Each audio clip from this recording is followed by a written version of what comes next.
Mga kagubat, no? So maulan tayo ngayon.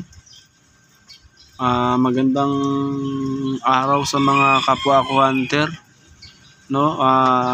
Ngayon, ginawa kong video ito para lang magbigay linaw sa mga nagsasabi at nakakaalam ng mga Tres Marias na sinasabi. Yung Tres Marias malimit, nakikita yan sa palong ng labuyo natin mga kagubat.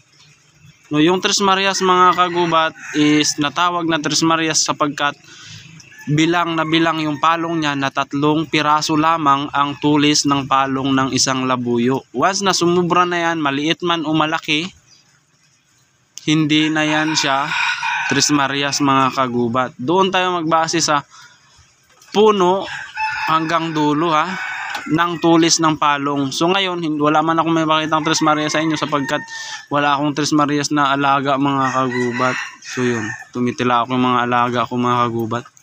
Mga mistiso yan. So, ito, drenowing ko na lang siya mga kagubat. Kasi maraming nagsasabi na Tres Marias daw yung huli nila, Tres Marias yung alaga nila. Pero pag binilang mo yung palong, 4 naman yung tulis. Galing sa puno, no? Ito, kaya nagdrawing na lang ako mga kagubat. Kaya tignan nyo ito. So ito mga kagubat, ganito yung klase ng Tres Marias, di ba? Ito. So magbibilang tayo mga kagubat, no? Simula dito sa bilog, sa pinakalikod, di ba yan? Yung unang tulis dito kasama sa bilang yan, 1. Ito 2, 3. So 3 lang siya. Yung puno niya mga kagubat ito. Dito yung puno 1, 2, 3 din siya. Wala, galing dito sa likod, yung unang tulis diyan ka magbibilang. 1, 2, 3. Yun yung Tres Marias na sinasabi. Once na hindi mo sinama yung bilang dito ka nag-umpisa, 4 yan, hindi na siya Tres Marias. Hindi na Tres Marias yung tawag doon. Kaya shoutout dyan sa mga nagsasabing Tres Marias yung alaga nila pero hindi 3 yung ganito, di ba? Hindi Tres Marias yan. Yung klase ng palong mga kagubat, ito minsan yung mga ganitong klaseng palong mga kagubat, dikit ito sa batok, no? So ito naman pahaba siya pero 3 pa rin. So yan, Tres Marias ito mga kagubat. Mayroon namang angat yung palong, galing sa batok angat. Tapos magbilang ka pag bilog ng ganon, 1, 2, 3. So yan yung Tres Marias na sinasabi mga kagubat. Once yung puno nila, di ba ito, 1 din, 1, 2, 3. So Tres Marias yan mga kagubat.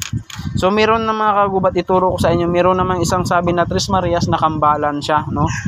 Ganito naman yung Tres Marias na kambalan mga kagubat, no? So i-drawing ko, saglit lang So ito mga kagubat, na drawing ko na yung Tres Marias na kambalan. So ganito yun.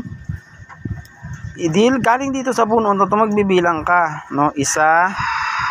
So ito naging 4 siya, di ba? Pero yung puno niya iisa lang mga kagubat. 1, 2, 3. Kumbaga nagdoble lang yung tulis niya dito sa taas, no? Hindi dito Pag once na pumantayan dito yung doble, hindi na Tres Marias yan mga kagubat. 4 na yung tulis niyan. So ngayon, malimit kahit saan dito, kahit ito yung nagdoble, basta ganitong klase yung pagkadoble o dito, ganun, hindi siya pumantay sa puno, no? Tres Marias pa rin yan. Ito Tres Marias na kambalan yung tawag, no? Kaya yung mga nagsasabi diyan na Tres Marias yung alaga ko, tapos 4 naman yung tulis ng palong ng labuyo nila, hindi Tres Marias yun. Ganitong klase yung tunay na Tres Marias. Once na nag-4, 5 yan, hindi na Tres Marias yan. Kaya magsisimula tayong magbilang dito sa tulis. Yung unang tulis dyan, 1 na agad yun, 2, 3. Ganon yung totoong Tres Marias. Hindi yung sinasabing nako 4 tapos gagawin sabihing Tres Marias kahit hindi naman. Kasi kung tunay na ako, mas marami akong lakad na walang huli, pero alam ko yung mga klase ng palong na Tres Marias o hindi, no? Isa yun sa katangian ng hunter kung talagang matawag na Tres Marias yung hindi. Pero magsasabi ka na lang ng Tres Marias yung alaga mo kahit hindi naman, malaking kalukuhan yun. So yun mga kagubat, sana nakatulong kung paano kilalanin at malaman kung Tres Marias nga ba yung palong ng alaga ninyo o hindi. So sa muli mga kagubat, magandang umaga, araw.